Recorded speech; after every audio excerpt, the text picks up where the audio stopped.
Hey guys, this is going to be my Greers Ferry tournament video. As always, I'm going to do some map chip explanations and stuff for you guys. But Greers Ferry was a testament to how fast and how much a lake can change. Everybody thought that, we were just going to go out there, everybody was going to have a limit on tournament day. At least that was definitely my opinion and a lot of other people's. There was a lot of people that didn't catch limits on tournament day. They decided to just drop the bottom out of the lake and the day of the tournament. And I went out and so much had changed. I had to make some adjustments. Still ended up, getting back on them. But it was, before I got back on a good bite, it was at least 10:30 in the morning. But anyway, hope you guys enjoy the video. Like, subscribe to the channel. I just got back from Dardanelle.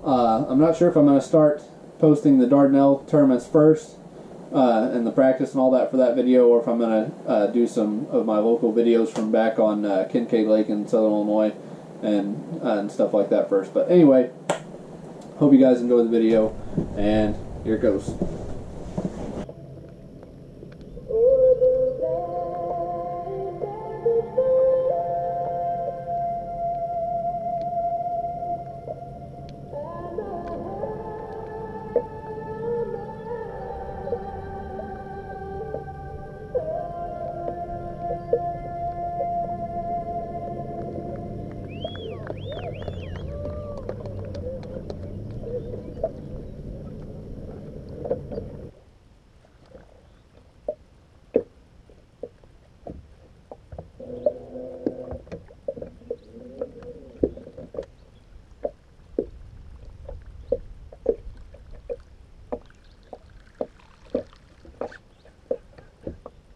Yes, maybe. There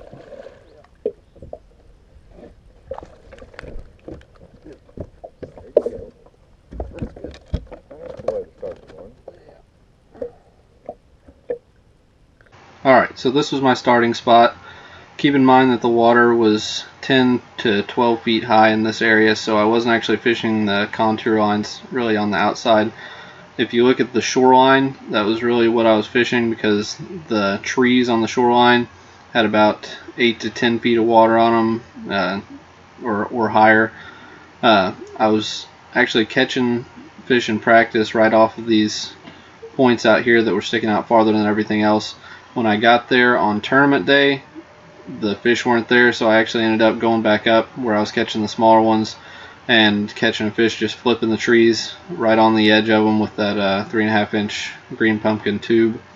But I ended up only catching one fish in this area, and then I left it and went to some other areas on the lake to try to get on the pattern that I was on the day before. But that was pretty much it for this area that I started on.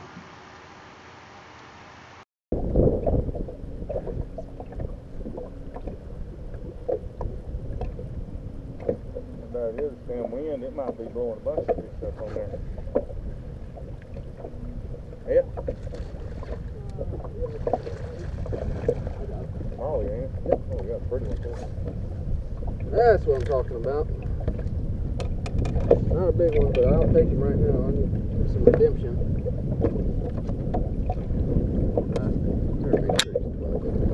Pretty much for sure he is, but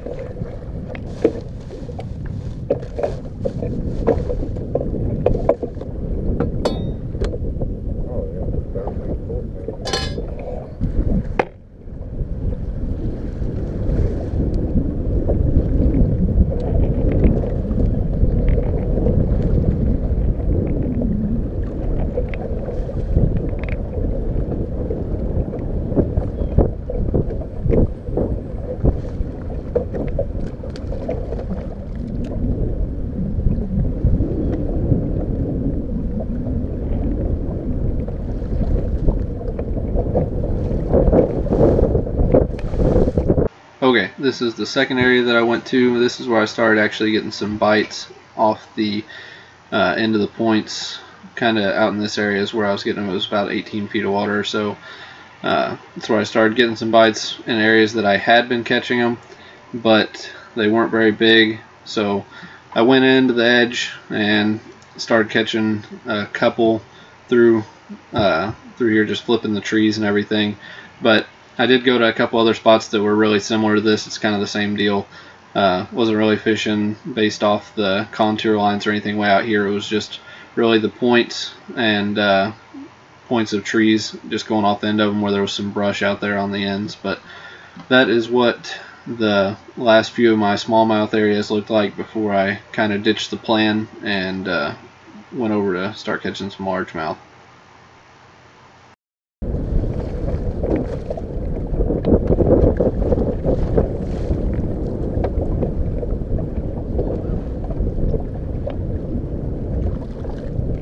Little brown.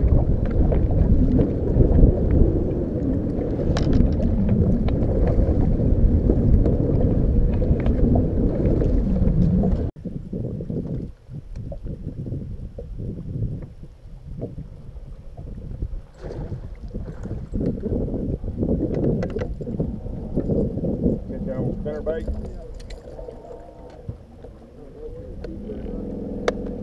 Release the fish. That's the start. You need the net, or you got him, or no? Or? I got him pinned to this log. I just gotta get to him. I should be able to get him. I don't know that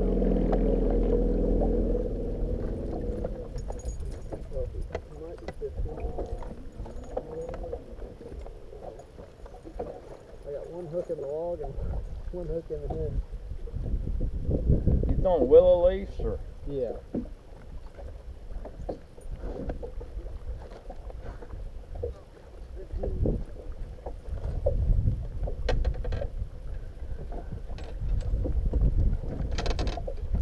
You're about to have a train wreck, ain't you? Can I help you? Hang on, let me grab this log. There, get that line off there. There.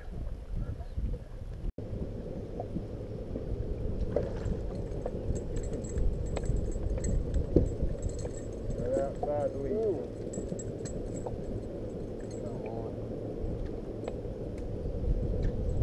You got your board right here, Andy. Yeah, that's right.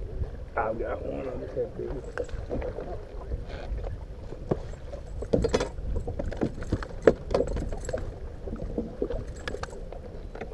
There ain't no way. That's 14.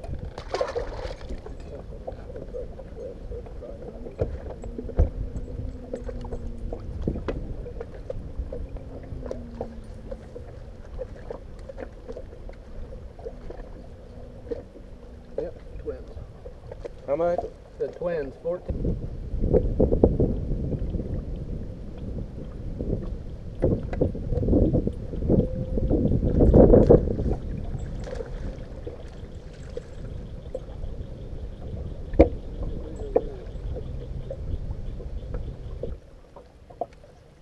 Little old bitty peckerhead.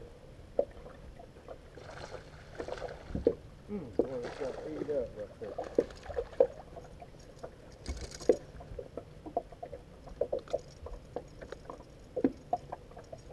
Catch that on a buzz bait? I did.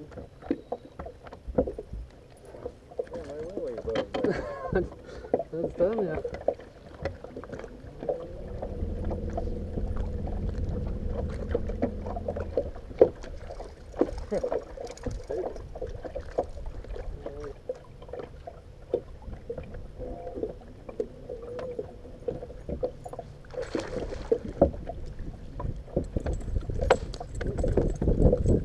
Wow, son, be careful.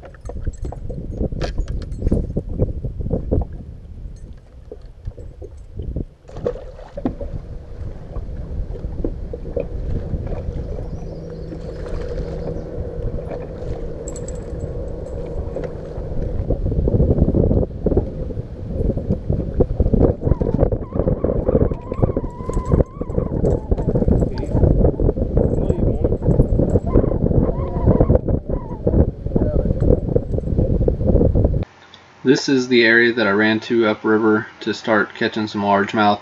I'd actually been catching a lot of spotted bass all in this area in practice. I didn't catch one on tournament day. I had been catching them in these areas kind of on where it would loop around. There was a flat right in here was where I was really catching a lot of fish. In this area, that area, up here, the bite really wasn't there on tournament day. I started catching them actually right through here where it was getting a little bit deeper, dropping off a little bit faster on those bluff walls. I started catching some through there, right through here, and some of the standing trees on the shoreline. Kind of keep in mind again that all the water is 10 to 12 feet high, so where you're seeing a shoreline here is actually where it says, you know, it's 3 feet is actually more like 15 feet. So all this is just flooded back in here, so I couldn't even really hardly get my boat in the ends of these because all the brush and everything and the edges of them were about 10 feet of water. So I had been catching the fish out there on a spinner bait and flipping the tree line, but that didn't happen. And I caught, I don't know how many 14 inchers and stuff up here. Didn't end up catching any keepers up there. It's pretty disappointing. I thought that I could have ran up here and spent the whole day up here and actually maybe caught a good bag, knowing that there was mostly largemouth biting on tournament day. But I guess hindsight's 20/20 on that. But I was originally going to spend my whole day up here, and before I found out that I could catch some smallmouth on the main lake, I wish I wouldn't have found that out, because I could have just spent my whole day up here on tournament day and might have actually had a little bit better bag. But anyway, this is where I ran to and catch the majority of the largemouth, and then right at the end of the day I make a move way back towards the weigh-in, and I'll jump to that here in a second and show you guys what went down.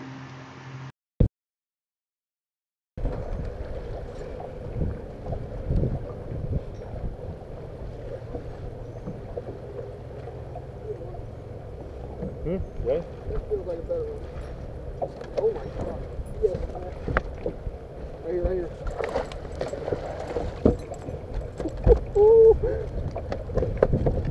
Spotted bass hole, huh? It's like they switch places. Huh? It's like the spots in the water now switch places on them. It's crazy. God, yes. This is the area where I caught that last fish that really actually completely saved my day. I moved here right at the end of the day, really just with the reasoning, when I ran upriver, I was catching largemouth where I had caught a whole bunch of spotted bass, and this bay during practice, really right along through here, all back through this back edge on the shoreline and all the brush and everything, I caught a ton of spots. So right at the end of the day, with like 15 minutes left, I ran back here and started where I had started catching some spotted bass, and the first fish was about a 4-pound largemouth, and I fished as much of it as I could, but I mean I only had like 10 minutes after that to fish before I had to run back over to weigh in. So I fished what I could, didn't get another bite right through here. Would have been cool to be able to fish the rest of that, because I might have actually had a couple more good bites in there, but that was the fish that saved my day right at the end of it, and that was how I ended my day. But that was it for the tournament, and this is the last area that I was in.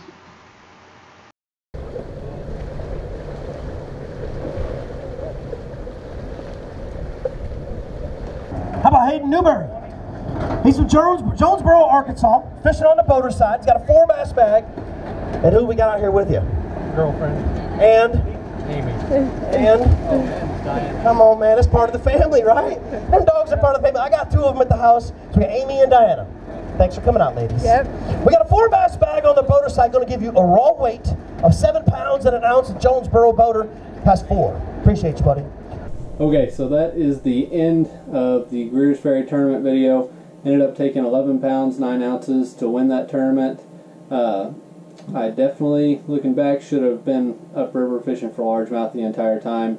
I wasted half my day fishing for smallmouth, and turned out that the largemouth bite was actually pretty good that day. So that was definitely what I would change going back on it, but can't change that now. Anyway, the next video that I'm going to do, I think, is going to be one of my Kincaid tournament videos. I already have done the Dardanelle practice and tournament and everything, but I think I'm going to post one of those videos first, but that might change too. I might go ahead and do my Dardanelle tournament video and practice video next anyway. So subscribe, like, leave a comment, and that will be the next one coming up. Hope you guys enjoyed this video, and stay tuned for the next one.